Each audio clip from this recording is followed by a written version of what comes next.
देवता में जो कहानी है वो है सुधा और चंदर की।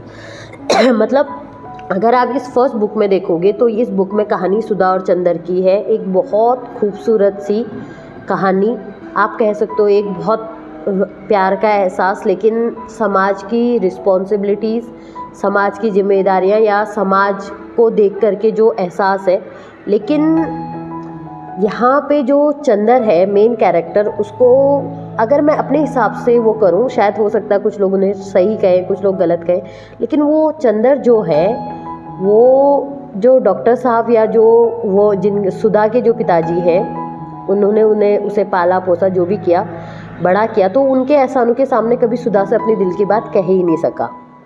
और सुधा की शादी कहीं और हो गई और सुधा फिर लास्ट टाइम जो इसकी एंडिंग है बड़ी ही वैसी है। उन दोनों के बीच में जो संवाद है या इस बीच में जो बहुत पम्मी एक बहुत इंटरेस्टिंग कैरेक्टर है, और इस बुक के कुछ कुछ कैरेक्टर जो हर कैरेक्टर अपने आप में एक बहुत स्पेशल रोल निभा रहा है। और मतलब लास्ट में जो एंडिंग आप पढ़ोगे तो शायद मैंने कई बार रील में देखा कि लोग रो रहे हैं वो कर रहे हैं, पर वाकई में ये बुक ऐसी है कि दिल को छू जाए। लेकिन यहाँ पे चंदर को जितना कहीं ना कहीं उसने एक कोशिश भी नहीं करी, ये इस बुक में मुझे लगता है कि जो लोग कहते हैं कि चंदर डरपोक था, चंदर ने कभी हिम्मत ही नहीं करी सुधा तक अपनी बात पहुंचाने की, सुधा ने जो कि खुल के उसके सामने अपनी बात कही, तो कह सकते हैं कि चंदर ने समाज को ही ज़्यादा वो दी और वो उसी में सुधा को खो बैठा। या सुधा ने धीरे धीरे सुधा इस बुक में लास्ट में जो एंडिंग है इसकी कुछ ऐसी है कि आप सोच नहीं सकते हो।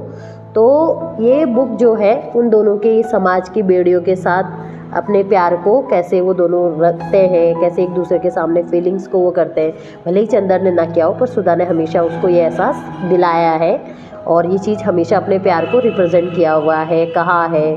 और हाँ, पर इसमें चंदर मुझे कहीं ना कहीं लगता है एक कोशिश करता तो शायद एंडिंग कुछ और होती। तो ये तो पहली बुक जो कि धर्मवीर भारती की है, जहाँ पे जो मेन कैरेक्टर है यहाँ पे वो चंदर और सुधा, उन दोनों को बखूबी दिखाया गया है। और वहाँ पे बस चंदर को कहना चाहिए था, इतना लगता है मुझे। और ये कहानी बहुत वैसे ख़त्म हुई जैसे होनी नहीं चाहिए थी। चलो, पहली बुक ये होगी। अब ठीक इस बुक के पढ़ते ही मुझे सबने सजेस्ट किया कि भैया कहीं ये स्टोरी जोड़ते हैं एक दूसरे से, दोनों हस्बैंड वाइफ की लिखी हुई, तो लोग कनेक्टेड तो करते ही है। फिर कुछ समय बाद मैंने पढ़ी रेत की मछली। लिटरली ये बुक मेरी जस्ट कल ख़त्म हुई है और